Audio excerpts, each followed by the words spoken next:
million from fund balances within the department for driver's education and safe and drug-free schools. That's not the current program money, but fund balances that were being held. We removed those and placed those in discretionary funds. We then also removed $5.2 million from the current safe and drug-free schools money, leaving $318,000 of existing contract nature. Some of that is state police, some of it is the Hispanic Commission, and I think there was one little other piece. The remainder of the money was also then moved to discretionary. Again, a school district can use their discretionary dollars if they so desire to do a safe and drug-free schools program. We also, in agreement, Superintendent Luna agreed that if we would combine the reading initiative, the math initiative, and remediation into one line item, we could then reduce that line item by 20%, which equals $2.3 million, and that amount of money could be placed in discretionary. The superintendent would have discretion as to how to move that combined line item of $9.4 million and utilize that money in his best judgment for the math initiative, reading initiative, and local school remediation. Limited English proficiency, previously funded at $6 million, was reduced by $2 million. Was previously funded at $6,040,000. It was reduced to a $4 million appropriation, and the difference, $2,040,000, would be removed and sent to discretionary. $1.4 million of field trips, which was a previous issue, is now moved from transportation to discretionary. Again, if a local district wants to fund field trips, they can do so through their discretionary dollars. $550,000 of the Expected Mothers Program, which is currently funded through this budget, was removed and placed in discretionary funds. And $219,600 of the Teacher Incentive Award was also removed and placed in discretionary dollars.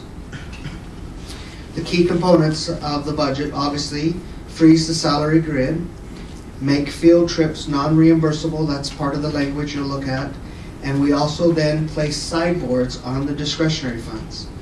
There was some concern that the discretionary dollars not be able to be used for salary increases, and we'll walk through the language where that's defined. Certainly, if current school districts are using discretionary dollars to fund salaries, they're still allowed to do so.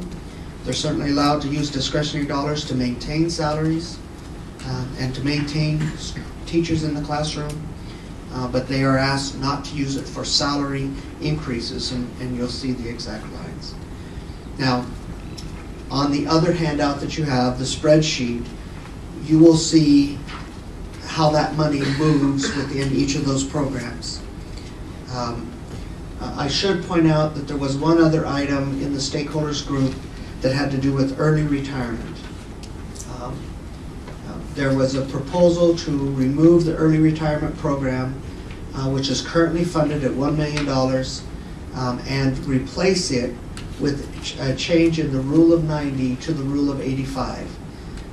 We thought that would be extremely beneficial. We thought it would benefit the local school districts as an older teacher might retire. Because the indexes froze, then it would allow money to flow to the local district as they replace that teacher with a younger teacher. However, we tried several times to work through the language on how to do that. We worked with Percy, we worked with our legislative budget writers, we worked with the Attorney General's office. We couldn't get it worked out. We also recognized the sort of the political nature of what had taken place in the House with the cost of living increase, and felt like that might cause a problem in passing a budget on the House side. And so with great regret, we had to back that portion out. It was the parting decision of the group that if we could not accomplish the change of Rule of 90 down to Rule of 85, that we leave the early retirement program in place. And so we did so. And so we met the condition of the agreement. It just did not make an extra step that I was hopeful to be able to obtain. And so you'll notice under program distribution, under Roman numeral number 2, if you look down to line number 8, you'll see the early retirement program funded at $1 million. If you compare to last year we funded it at $1 million of general funds and another $1 million of stimulus dollars, so for a total of $2 million. Mr. Chairman, if it's okay with you, unless you want me to stop there and answer any questions, maybe I'll do that and then I'll walk through the language